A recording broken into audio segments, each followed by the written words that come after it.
You're listening ad-free on Amazon Music. On a Monday morning in October of 2004, 15-year-old Gina Giese rode the bus to school in Fond du Lac, Wisconsin, a suburb about an hour outside of Milwaukee. As the bus hit a pothole, she felt her stomach lurch. She'd had a stomachache all morning and barely touched the toast her mom handed her for breakfast. Normally, Gina would have taken any excuse to miss school on a Monday, but today was different. It was the start of homecoming week at St. Mary Springs High School, and she had been looking forward to it since the end of summer vacation. It was also her first year on the varsity volleyball team, which was a big deal for a sophomore. Gina didn't want to miss practice for the big game against their rival school, which was taking place that Thursday.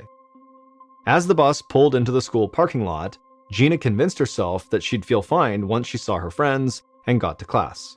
But the moment she stood up from her seat, she felt heavy and sluggish. It was like an invisible weight was trying to pull her through the floor. It took all her energy just to make it to English class. She spent the rest of the day fighting to keep her eyes open until it was finally time to go home.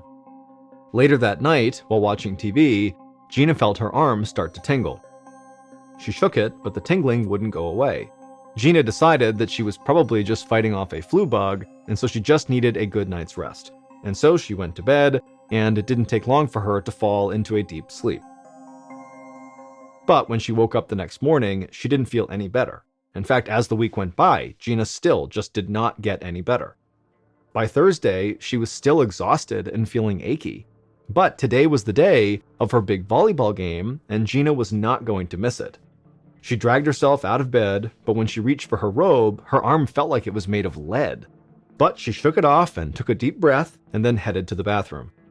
A few hours later, Gina took her spot on the volleyball court. She felt a bit queasy, but she chalked it up to pregame nerves. The stands were full of supporters chanting and eager to cheer her team on. Once the game started, the opposing team served the ball over the net. One of Gina's teammates got underneath it, lobbing the ball towards Gina and setting her up for an easy play. All she had to do was spike it over the net. But as the ball got closer to her, her vision suddenly doubled. She was seeing two white volleyballs sailing toward her face. Gina blinked, unsure of which one to hit. She leaped up, swatting at the air, and her palm did make contact with the hard vinyl ball, and immediately a jolt of pain shot through her arm. But she didn't care because she had done her job and returned the ball. The other team dove for it and missed. As the ball fell to the floor, the stands erupted. Gina had scored. She smiled and blinked a few times. A moment later, her double vision had cleared, and she breathed a sigh of relief. She was on a roll for the rest of the game. After the game, Gina went out with her teammates for some celebratory ice cream. By the time she got home, she had forgotten all about the double vision from the start of the game. Her arm was a little stiff from hitting so many balls, but she felt better. The next morning, Gina slept through her alarm and woke up late. She tried to get up, but her entire body was so achy and stiff. Her forehead was hot, but her teeth were chattering, and she was thirsty. She desperately needed a glass of water. Gina swung her legs over the side of the bed, then lurched forward to stand up, and nearly fell over sideways. It wasn't that her body felt limp. It was like her joints were so stiff she couldn't move them, so she couldn't walk. She felt like a mechanical doll whose battery had run out. Gina fell back into bed and called her dad, John, for help. John ran upstairs and came over to help his daughter out of bed. Gina threw her arm around his shoulder, and he propped Gina up onto her feet. Then John walked her down the hallway to the bathroom.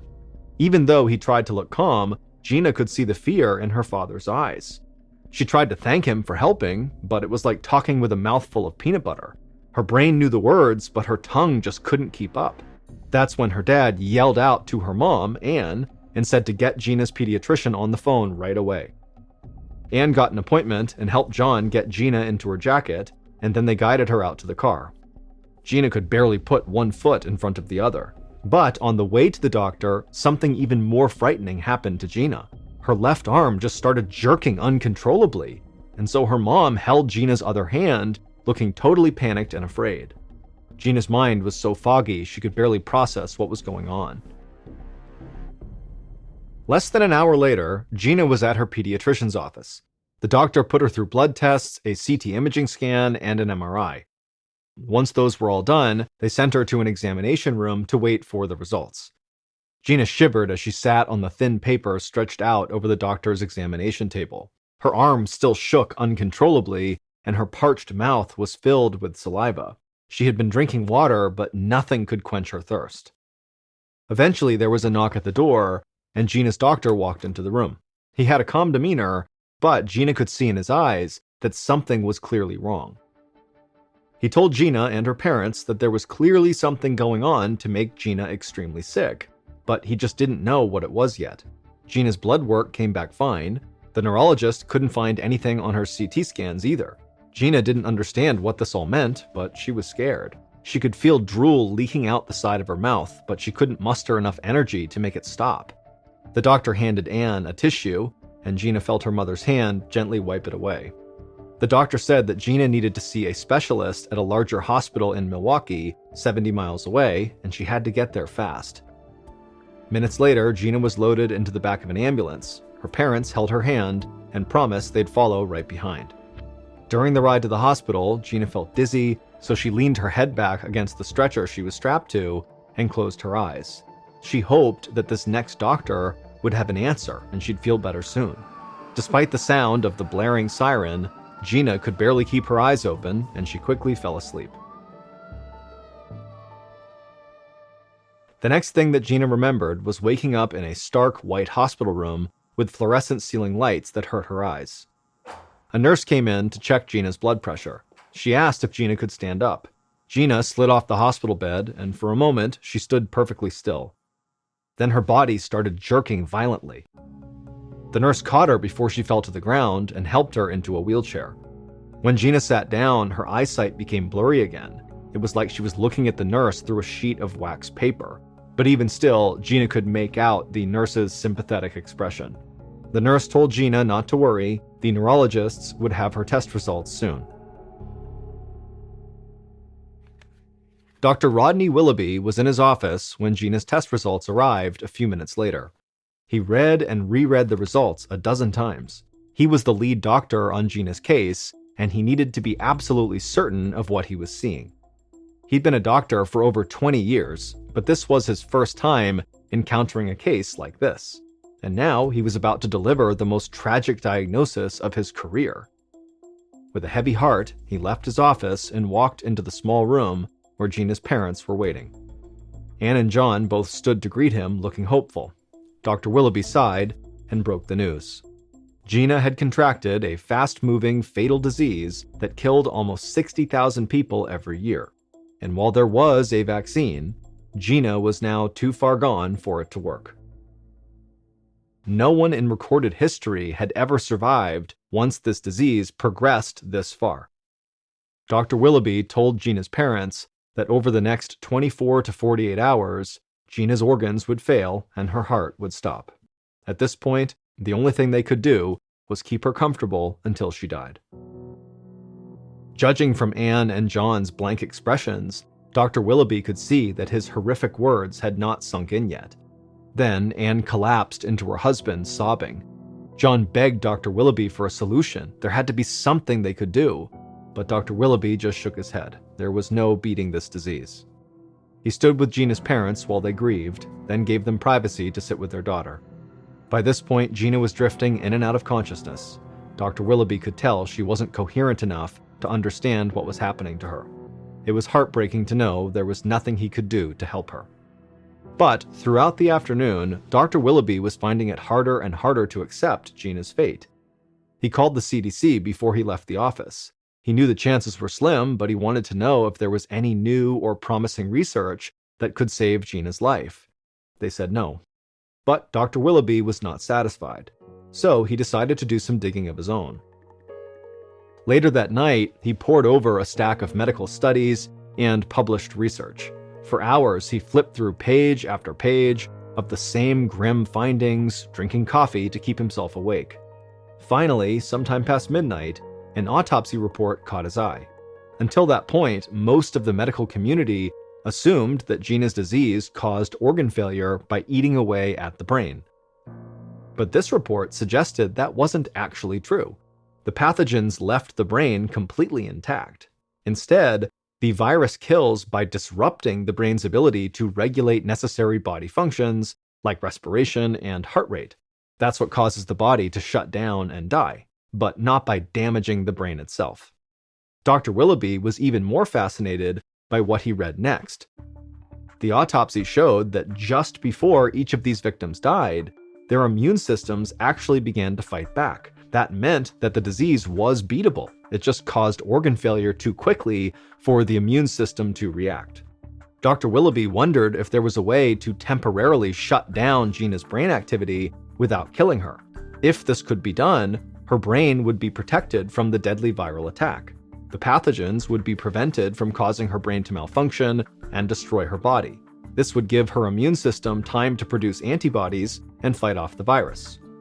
That's when Dr. Willoughby came up with a radical idea. It was Gina's only hope. Gina's mother, Anne, was filled with dread as she and her husband walked into Dr. Willoughby's office the next morning. She was expecting a discussion on how to prepare for Gina's death. But when they sat down in front of the pediatrician, he told them about the shocking information he'd found the night before. At first, Anne began to feel some hope, but as the doctor went through the details of his plan, she felt like she'd fallen back into a nightmare. After the doctor was done explaining his radical plan, Anne just stared at him in disbelief. The doctor wanted to put Gina into a deep, medically induced coma to take her an inch from death, to the point that her brain was completely silent. She would have no thoughts and no signals to the rest of her body. Gina would be kept alive by machines.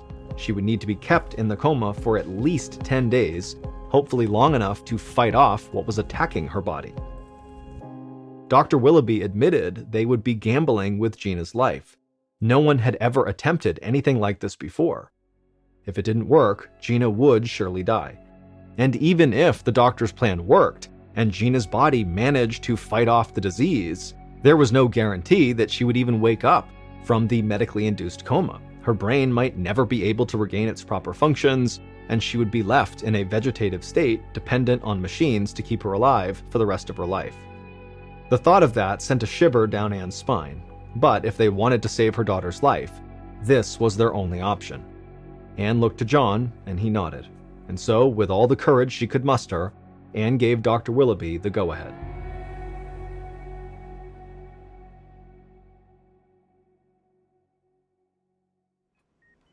On October 10th, Dr. Willoughby and a surgical team gathered in the operating room. Gina was brought in, and the anesthesiologist administered drugs to induce a medical coma.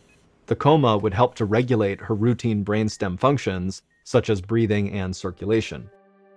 After the procedure was completed, Gina was wheeled back to the ICU.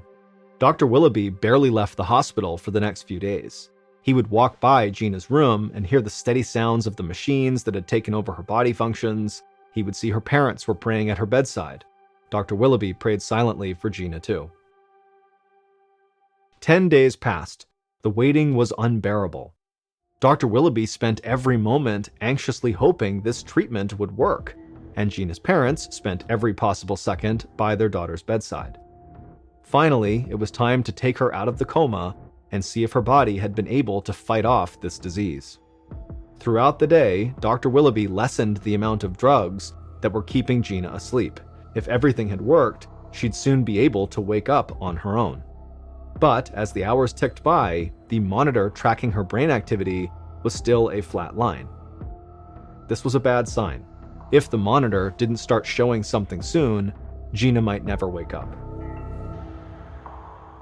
When Dr. Willoughby came into work early the next morning, he ran to Gina's room and checked her brain activity monitor again. The screen showed a flat line with the tiniest blips of movement on it. That meant Gina's brain was working. Dr. Willoughby breathed a sigh of relief. He couldn't believe that his plan might actually work. But Gina still had not actually woken up from the coma. When Anne and John arrived at the hospital later that morning, Dr. Willoughby led them over to Gina's bedside. He positioned Anne right over Gina's face. Then he opened Gina's eyes with a speculum, which is a tool eye doctors typically use to keep patients from blinking. Dr. Willoughby watched Gina's pupils flood with light, going big as saucers. Then they started to move. Gina was awake. Dr. Willoughby could see her eyes darting from right to left, looking all around the room, and then finally her eyes settled on her mother's face. Gina's pupils went wide with recognition, and Dr. Willoughby knew she had recognized her mom. Anne realized it too. She flashed Dr. Willoughby a grateful smile, her eyes welling with tears, and Dr. Willoughby breathed a huge sigh of relief. He took out his reflex hammer and tapped Gina's knee. But, to his surprise, she didn't flinch. He tried again, but there still was no reaction. Dr. Willoughby's stomach turned. Even if Gina was still groggy, her body should have naturally had a reflex. He tried to keep a neutral expression, but he knew Anne and John could tell something was wrong. He didn't know how to tell them that Gina was awake, but physically she was paralyzed. She was literally locked inside of her body. The condition is actually called being, quote, locked in, and it's a rare disorder of the nervous system. People with locked-in syndrome are paralyzed except for the muscles that control eye movement. They're conscious and can think and reason, they can hear and see, but they can't move or speak, and they can't chew, swallow, or breathe on their own. And there was nothing Dr. Willoughby could do to help Gina. Their only hope was to wait and see if anything changed. That night, as he drove home, Dr. Willoughby prayed to God for forgiveness. He felt like he had sentenced Gina to a fate worse than death. She could spend the next 60 years as a prisoner in her own body, able to think and reason and feel, but never move. He could imagine how terrifying it would be for Gina to be going through this, after almost dying of a deadly disease. When Dr. Willoughby returned to the hospital the next day, nothing had changed. Gina's eyes darted around the room, but her body remained motionless on the hospital bed. And the day after that was exactly the same. On the third morning after Gina had woken up, Dr. Willoughby arrived at the hospital full of dread. He stopped at Gina's room first and grabbed her chart from its holder on the door. Then he walked to Gina's bedside and removed the reflex hammer out of his breast pocket. Holding his breath, he gave her knee a soft tap. Gina flinched. A short time later, Anne and John arrived in Gina's room, and Dr. Willoughby excitedly asked them to watch as he tapped Gina's knee. Again, her muscles contracted, and Gina's parents went wide-eyed. After 2 weeks of surviving on slim threads of hope, they started crying, this time out of joy. 3 months later, Gina took a deep breath and opened her eyes. She was back home in her bedroom. Even though she'd left the hospital a week ago, she still worried that she'd wake up in that awful bright white hospital room, hooked up to machines, unable to move. Coming out of the coma had felt like being underwater. She could hear the muffled voices of people she knew and see the blurry outlines of their faces. But it wasn't until Dr. Willoughby pried her eyes open that she finally broke through the surface. It had taken days for the feeling to return to her body. First, she was able to flutter her eyelids. Then she was able to twitch her fingers. Eventually, she could feel her mother holding her hand. But even as the world began to snap into focus, Gina just couldn't move very well on her own, and even though she understood what others were saying to her, she couldn't speak back. Her parents and the nurses at the hospital had to do everything for her, like bathing and feeding her, and she would spend 2 months relearning how to walk and how to say basic words. But Gina was very grateful to be alive, and while her time in the hospital was a total blur, she remembered every detail of how her deadly illness had started. 1 month before her symptoms had appeared, Gina and her family had gone to Sunday Mass together at St. Patrick's Catholic Church. A few minutes after Mass started, Gina looked up and spotted something small and black flying around the ceiling. It was a little bird who was trying to get outside, but it wasn't moving toward any of the open windows. Instead, it was swooping down towards the pews a little lower each time. Most of the congregation was totally annoyed and kept swatting at it with their hats when it flew down. Then the bird grazed an usher who managed to knock it out of the air with a collection basket, and it fell to the floor and appeared stunned. Gina was an animal lover, and she felt bad for the little bird, so she got up from her seat and hurried to the back of the church, and she scooped it up. But as Gina carried this little bird in her hands, she got a closer look and realized it wasn't a bird, it was a bat. Outside the church, she opened her hands to let it go, but the bat bit her finger hard. Gina almost screamed, but she knew there were little kids watching her from inside the church, and she didn't want to scare them. So she bit her lip and whipped her hand away from the bat, sending it flying across the church lawn. Gina watched as the bat flew away and then cradled her finger. A small pinprick of blood bubbled up where the bat had broke the skin. Gina washed her hands in the bathroom and then snuck back into the church pew beside her parents, smiling as parishioners looked over and flashed grateful looks at her. Gina would tell her parents that the bird was actually a bat, but it never occurred to Gina or her family that the moment the bat's tiny fangs pierced Gina's skin, a lethal pathogen had latched onto one of the nerves in Gina's fingertip. And over the next month, that pathogen replicated and grew, crawling its way up Gina's arm and rooting in her brain. It caused her to have flu-like symptoms, blurred her vision, made her jerk and salivate uncontrollably, and eventually led her to Dr. Willoughby's care. But at that point, it was too late, because Gina now had rabies. Rabies is an acute viral infection that is transmitted to humans by a bite or by the exposure of broken skin to an infected animal's saliva. The most common wild animals that can transmit rabies to people are raccoons, skunks, bats, and foxes. Domestic mammals can also get rabies if they're unvaccinated, like cats, dogs, and cattle. Rabies can be cured with a vaccine, but it must be given within 24 to 72 hours after exposure. If it's left untreated, rabies is fatal. The virus causes significant and progressive damage to the brain and spinal cord, and by the time it's reached the brain, it's almost always too late to prevent death. Victims die painful deaths and experience delirium, abnormal behavior, hallucinations, and insomnia. But thanks to Dr. Willoughby's radical idea, Gina Geese became the first person to survive a case of full-blown rabies without a vaccine. Since then, other doctors have used the technique Dr. Willoughby pioneered to treat rabies patients when they are not eligible for the vaccine. It doesn't work every time, but sometimes the patient does pull through. It's now known as the Milwaukee Protocol. It took Gina 2 years to restore her language and motor skills, but she finished high school on time with the rest of her class, and then after graduation, she enrolled at Lakeland College to study biology because she wants to work with animals. In one of her classes, Gina studied bats, and over time, her fear of them melted away. Now, she absolutely loves them.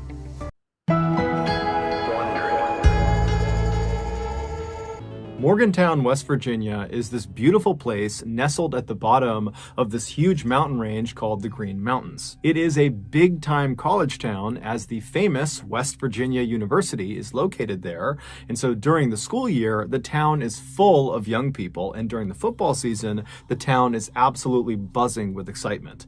But the college is not the only reason people live in Morgantown. Lots of families choose to live there because there's so much to do year-round. Also, it's relatively safe, and in general, it's an up-and-coming place with new shops and restaurants and museums popping up every single year. But despite all of that, Morgantown is also known for something absolutely terrible, and that is the story of Skylar Neese. In 2012, 16-year-old Skylar Neese was a sophomore in high school in Morgantown, West Virginia. She was a straight-A student, and she worked part-time at a Wendy's, which is a fast food restaurant chain, and by all accounts, she was extremely well-liked by her peers, her co-workers, and had many, many friends. She was the only child of Mary and David Neese, and they absolutely adored her.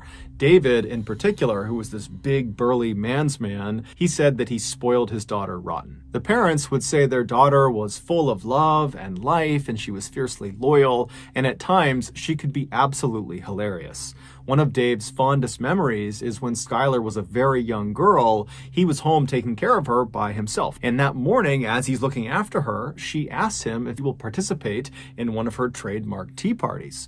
And so David, the ever-dutiful father, walks over and says, "Of course, I'll participate in your tea party."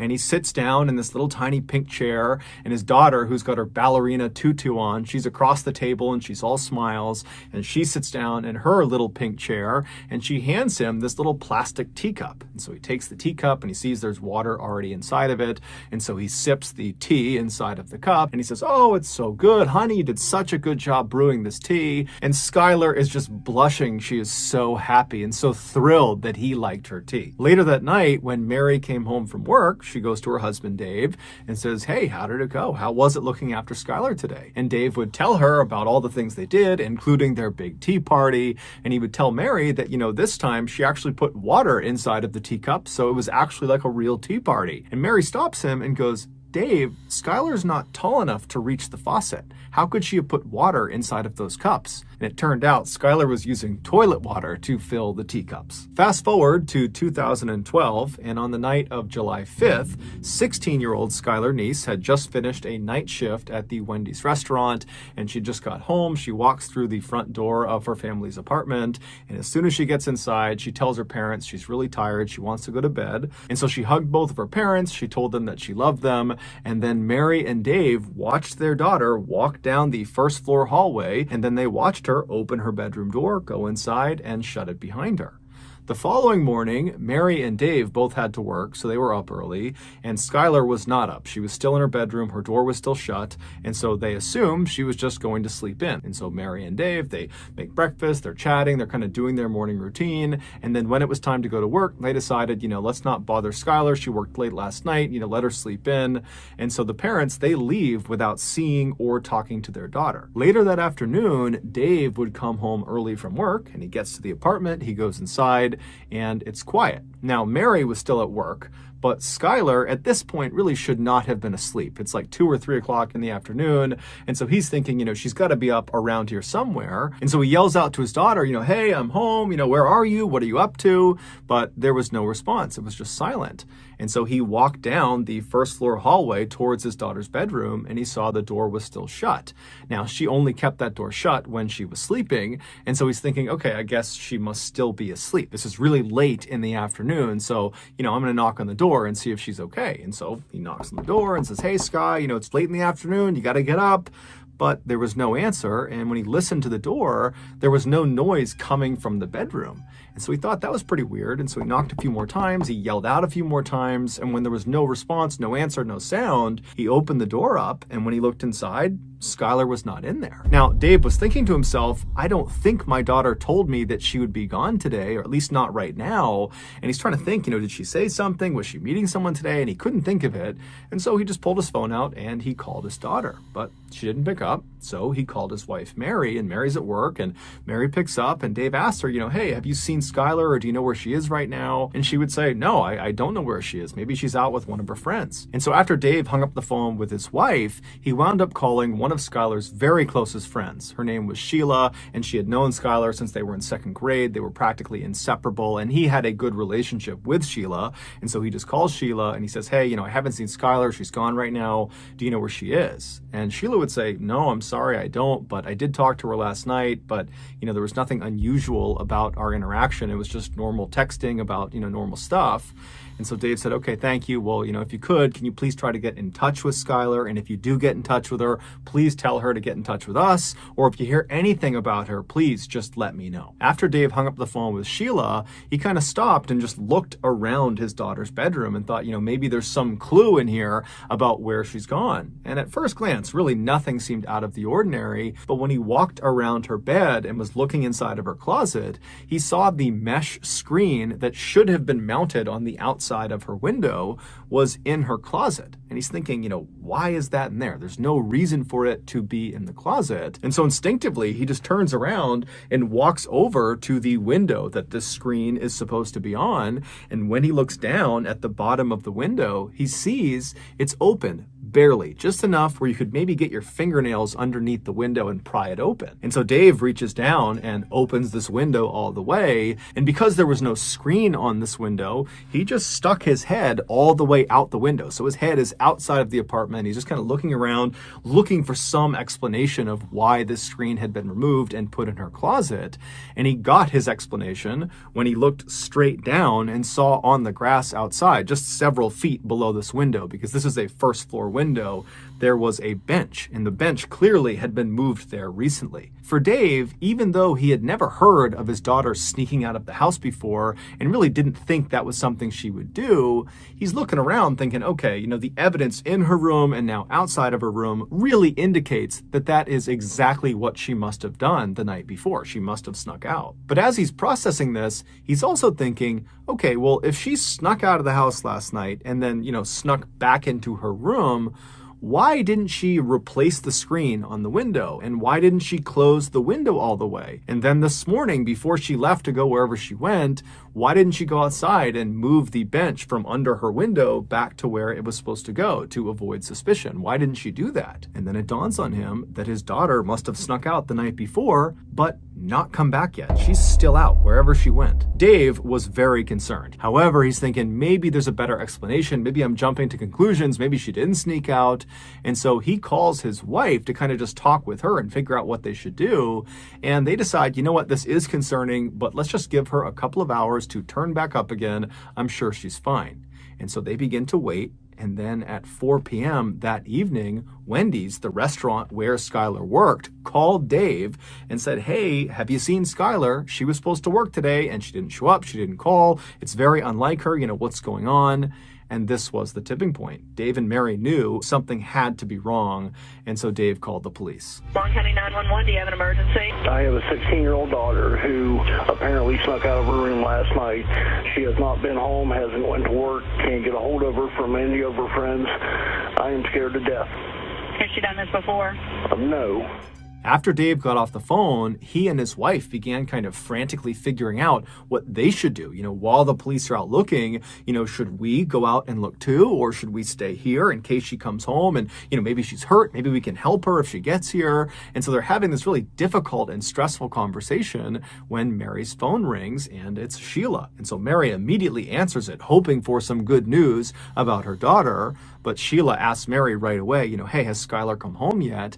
And Mary says, no, she hasn't. And in fact, we just got off the phone with the police because this doesn't make sense. Something's wrong and we're getting the police involved. And so when Sheila hears this, she kind of takes a deep breath. And then after a little bit of a hesitation, she says, Mary, I've got to tell you the truth about last night. She would go on to explain that the night before, Skylar had snuck out of the house, and so had she, along with their other very close friend named Rachel. And Rachel was someone that Mary and Dave also knew very, very well. The three girls were kind of like best friends and totally inseparable. And so Sheila said the three of them snuck out, and in fact, they did this a lot, and they would drive around town and smoke marijuana together. But this was not the big reveal. Despite this being fairly shocking to Mary and Dave, this was not the big reveal. The big reveal was that when they went out and snuck out of their houses and smoked weed together, they would make sure they never drove their car. Whoever was driving would never drive directly in front of any of their houses because they were concerned that the noise from the car could wake up parents and then they'd get caught. And so the way they would do it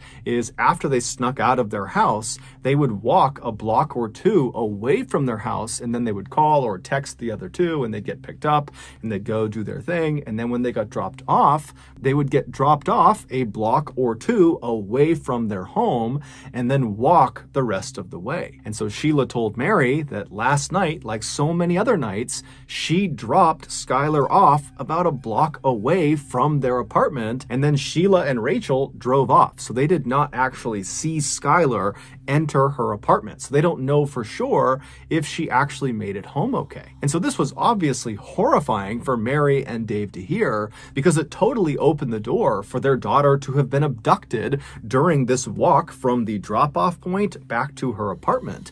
And the street she was on was not well lit. It's the middle of the night. It's dark. She's potentially high on marijuana. And so it seemed like that was a very realistic thing that could have happened, as horrifying as it sounded. And so after Mary got off the phone with Sheila, she called the police and she updated them about what Sheila had told her. And then Mary and Dave met up with Sheila and Sheila's mother and began searching the immediate immediate area around their apartment in hopes that maybe, she fell somewhere and she's trapped and she just needs to be picked up or helped in some way. But after searching for several hours and knocking on dozens and dozens of doors, nobody saw anything, nobody knew anything, there was no sign of Skylar. And so as this group is totally down, they don't know what to do, they feel totally helpless, they know the police are out looking for Skylar, but they want to do something and they don't know what to do. And that's when Mary remembers there is a security camera on the outside of their apartment building that is looking down at the road. And so right away, the four of them literally run back to the apartment building, they go inside, they find the security manager, they explain the situation, and sure enough, he pulls up the footage from the night before,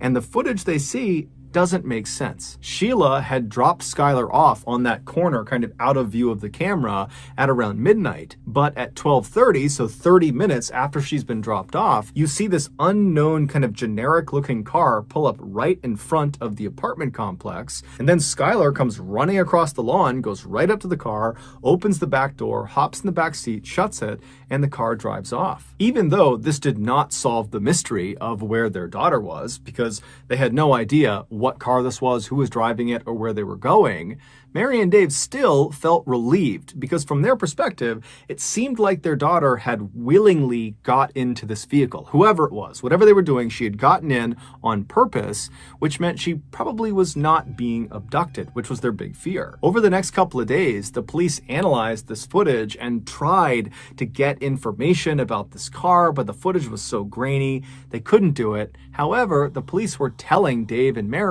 hey guys, I'm sure Skylar is going to show up any day now. As much as you may not want to believe it, that your daughter is capable of running away, it is fairly common for teens to do that. They'll run away and then, a couple days later, they'll pop back up.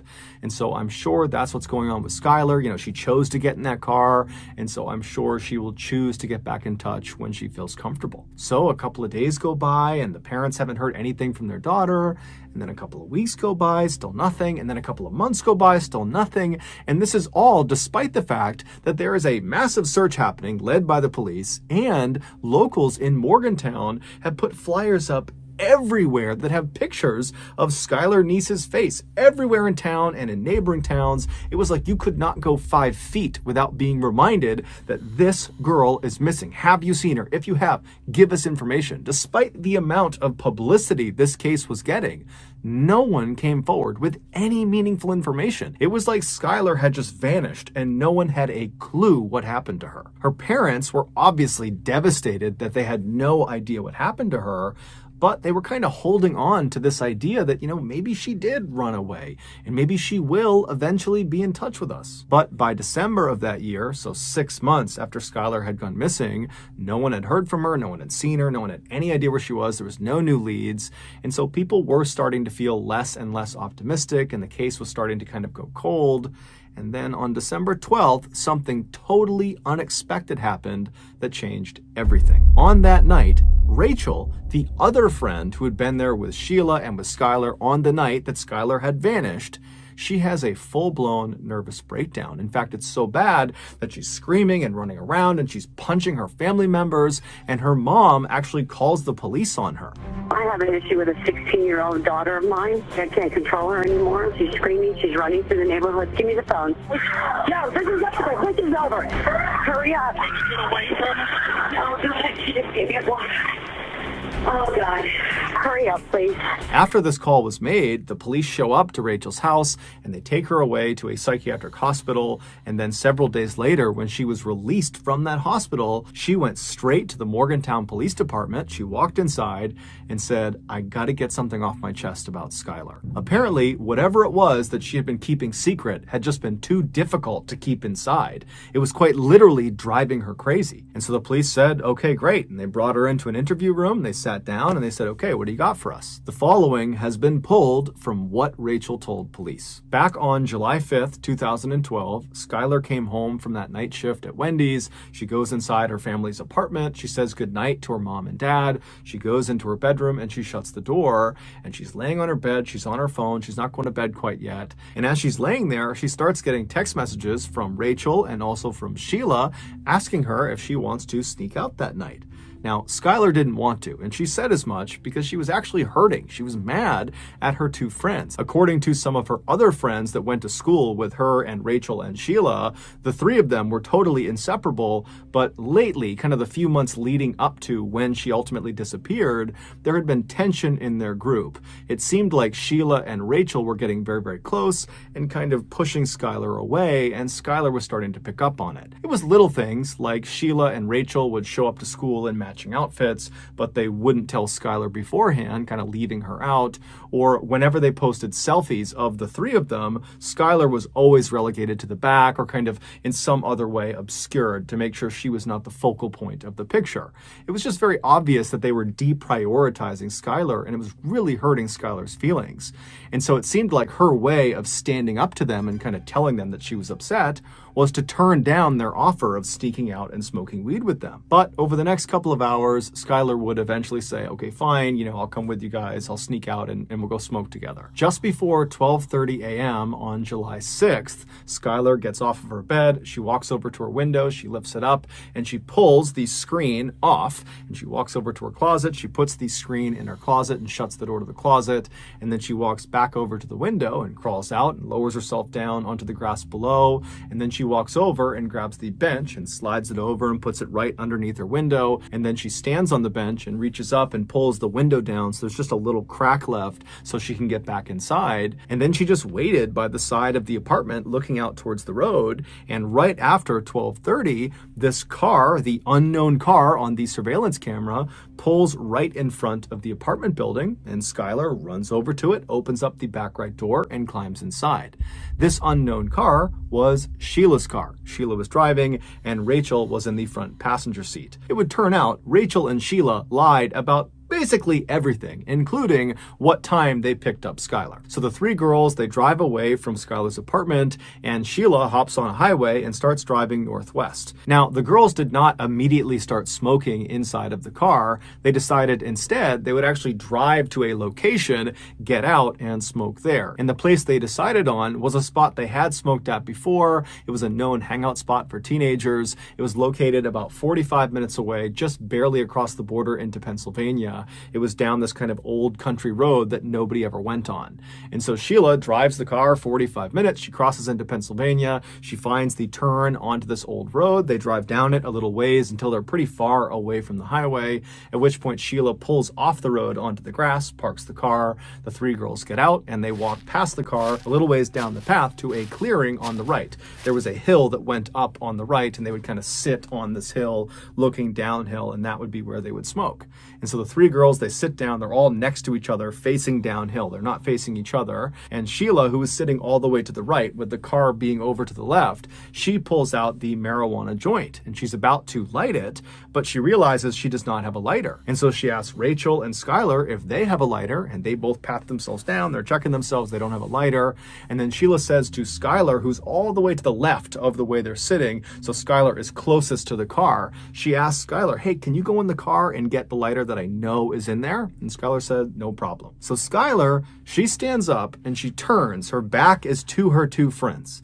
And as soon as she starts walking, what she would have heard is the sound of her two friends standing up as well, and then loudly saying, 1, 2, 3. And on 3, Skylar would have felt two knives being plunged into her back by Rachel and by Sheila. In a panic, Skylar does not even turn around. She just starts taking off running towards the car, and she manages to run away from her attackers.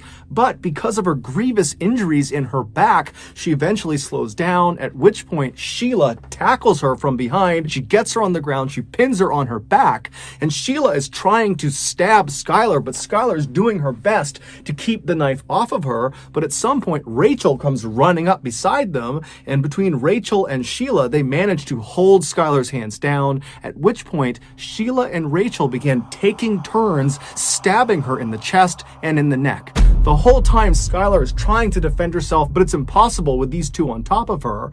And at some point, she just kind of gives up and she says, why are you doing this to me? Why are you doing this to me? But they don't give her a reason. They just keep on going. And eventually, Rachel stops stabbing Skylar, but Sheila doesn't. Sheila keeps on going until, quote, her neck stopped making gurgling sounds. And then once Skylar went still, Sheila stood up like it was nothing, and she and Rachel just walked away from her body back to the car. They went around to the trunk of the car, they opened it up, and inside was shovels, bleach, trash bags, rags. They had brought along a kill kit because they knew what they were going to do this night. And so they start by cleaning themselves off. They get the blood off of them and off of their weapons. And then they take the shovels and they walk a little ways off of the road, kind of into the woods, and they try to dig a grave, but it would turn out the ground was too hard. And so they abandoned the grave idea and just grabbed Skylar's lifeless body and drag it just about 6 feet off of the road and kind of chuck it against a log. And then they threw boulders and sticks and anything they could on top of her body. They don't know if she's still alive at this point, so they're potentially dealing the fatal blow with these rocks and logs. They cover her up until she's totally obscured, and then the two girls just walk back up. They grab their shovels, they grab their rags, their bleach, they put it back in the trunk, they hop in their car, and they drive away. It would turn out Rachel and Sheila had been planning this for months. The reason? They didn't like Skylar anymore, and apparently it wasn't enough to just be mean to her and not include her in things. They actually needed to kill her. And so the entire night that they went out and snuck out, that was all planned. They knew Skylar did not want to come out and sneak out with them because they knew she was upset with them. And so they said whatever they had to say to convince her to leave her house and sneak out with them. And so she did. She snuck out. And when she got in that car, Sheila and Rachel had their knives already in their front pocket of their sweatshirt, ready to go. And on their ride to this spot in Pennsylvania, Sheila and Rachel acted like, oh, let's just go to this spot and smoke, when in reality, this was planned too. They wanted to make sure they were far away from Morgantown when they killed Skylar. And so when they got there and they walked down to their spot to actually begin smoking, Sheila and Rachel had intentionally not brought lighters, and Sheila had left a lighter in the car specifically so she could ask Skylar to go get it. Because the plan was, as soon as Skylar gets up to get that lighter and her back is to us, Sheila and Rachel had promised each other that they would count to 3 and then attack her. Ultimately, Rachel would be sentenced to 30 years in prison, but she'll be eligible for parole in 2023. And Sheila would be sentenced to life in prison, but she would also be eligible for parole in 2028. During their trials, Rachel was very remorseful and even gave an apology to Skylar's parents during the sentencing phase. Sheila, on the other hand, smirked during her trial for most of the time. She was smiling and totally making light of it. She said she didn't do it. She was totally not remorseful, and she did not offer an apology to Skylar's parents. She did, however, leave an unbelievably cruel message on Twitter. In March of 2013, when the police came out and officially said, we have identified the remains in the forest in Pennsylvania as belonging to Skylar Neese, when that announcement was made, just a couple of days later, Sheila tweeted, we really did go on 3. Sheila was arrested 1 month later.